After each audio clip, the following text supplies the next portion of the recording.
Diluc is one of my favorite characters from the Mondstadt region, and I had to wait more than 1 year to finally get my hands into one. But now, thanks to the new banner system on the version 4.5, players don't need to suffer as much as I did to get this Genshin adaptation of Batman. In this video, I will explain all you need to know about him and if it's worth your wishes, especially since you can always end up getting him on the standard banner or limited banner by losing your 50/50s. Just before the video starts, don't forget to leave your like and your sub.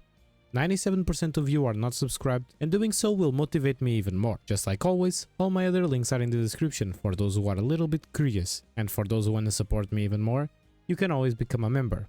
So, without any furthers, let's talk about Diluc's kit. Diluc is a 5-star Pyro Claymore user focused on being a DPS for your team. On his normal attacks, Diluc performs up to 4 consecutive strikes, and on his charge attack, he drains stamina over time to perform continuous slashes, and at the end of the sequence, performs a more powerful slash. When you use his skill, Swearing Ocelot, Diluc performs a forward slash that deals pyro damage, and it can be used 3 times in a row but enters cooldown if not cast again within a short period of time. On his burst, Dawn, Diluc summons a phoenix that flies forward and deals massive pyro damage to all opponents in his path. The phoenix explodes upon reaching its destination, causing a large amount of AoE pyro damage, and then your attacks will be infused with the pyro element. With his exploration passive, Tradition of the Dawn Knight, 15% of the ore used when crafting claymore type weapons will be refunded. With his first ascension passive, Relentless, Diluc's charge attack stamina cost is decreased by 50% and its duration is increased by 3%. You will actually see that this passive does nothing to Diluc because you will never use his charge attacks. And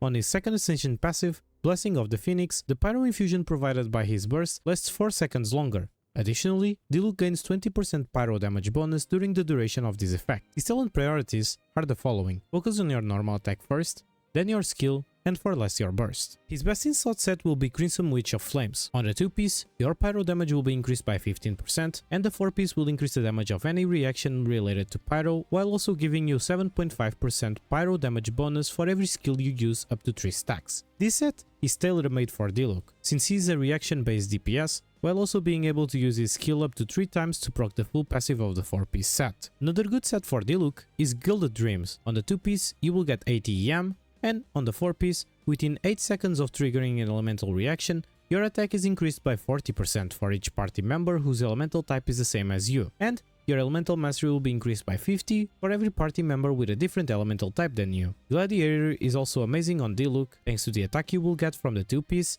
and thanks to the 35% normal attack bonus you will get from the 4-piece. And if you pretend on using Diluc only with Furina, Marishosi will be the best set for you, thanks to the normal and charge attack damage you get from the 2-piece, and for the max of 36 crit rate you will get from the 4-piece as long as your HP keeps changing, something that with Furina you will not have struggles with. And for last, you can always mix and match 2 pieces between the sets that provide attack percent, EM, and pyro damage.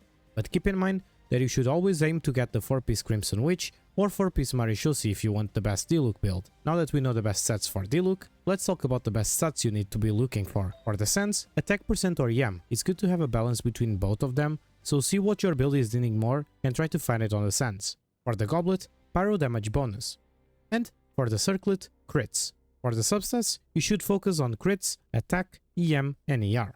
For Diluc weapons, his best in slot will change depending on every player opinion, but in my opinion, is Beacon of the Reed Sea, which provides a good amount of crit rate on the substat, and on its passive, you will get your attack increased if you use your skill and or take damage, and your HP will also be increased by 32% if you're not protected by a shield, something you will most likely not be. Since this weapon provides crit rate on the substat, helping you building your character, and Diluc can fully utilize its passive, I believe this is the best in-slot weapon for Diluc. The other 2 famous best in-slot weapons for Diluc are the Headhorn, because of the massive amount of crit damage it provides on the substat, and Wolf's Gravestone, because of the massive amount of attack it provides. But like I said, these 3 are the top 3 weapons mentioned by players when the subject is Diluc best in slot, but I still believe Beacon is the best one out of the 3, because it's way easier to build your Diluc with that weapon. His best 4-star weapon will be the Battle Pass Claymore, Serpent Spine, thanks to the good amount of crit rate it provides on the subset, and also thanks to the damage boost you will get from the passive. And a good point of this weapon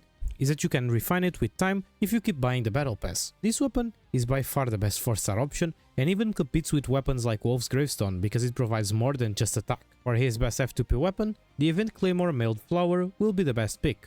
It provides a bit of elemental mastery on the subset, and On a passive, your attack and EM will be increased within 8 seconds of using the elemental skill to hit an opponent's or to trigger reactions. But for players who started the game recently, the craftable claymore, prototype archaic, is a good F2P alternative, because it provides some attack percent for your Diluc on the substat while giving you extra raw damage on the normal and charge attacks thanks to its passive. For Diluc teams, he was a character that was considered outdated, but thanks to Shen Yun, he got access to a new playstyle that allows his plunge attacks to be even stronger. So here are some of my team suggestions. For an hyper carry team, pair him with Furina, Bennett and Shen Yun. For a double hydro plunge, pair him with Furina, Yelan and Shen Yun. For a melt plunge, pair him with Rosaria, Bennett and Shen Yun. For a normal vape team, pair him with Shinkyu, Bennett and Kazuha. For a normal melt team, pair him with Kaya, Bennett and Diona, for example. And for a Burgeon team, pair him with Shinkyu, Nahida and Baiju. Like I said, Diluc got much more valuable after the release of Shen Yun. And keep in mind these were just some examples, so if you have any other teams or with different characters that I recommended, feel free to leave it on the comments, and enjoy a quick showcase of my hyper carry Diluc team on the Abyss for you to have a quick idea of his gameplay.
So, what's your opinion about Diluc?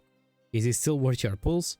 In my opinion, he's a funny DPS to play, but just like other characters from this banner, I don't think he's worth your pulls when you can lose to him in normal banners. But if you like him and were waiting for him for a long time, he is for sure a funny DPS that will get more value with more characters you get on your account with time, especially with Furina and Shen Yun. But you, what do you think about him? I hope with this video, you are now able to understand if he's worth for you to have on your account or not. Share this video with everyone you know that got him or lost their 50-50 to him one day. 97% of you are not subscribed, so please do me a favor and sub to the channel. That way, you will never miss any video I post here and it will make my day.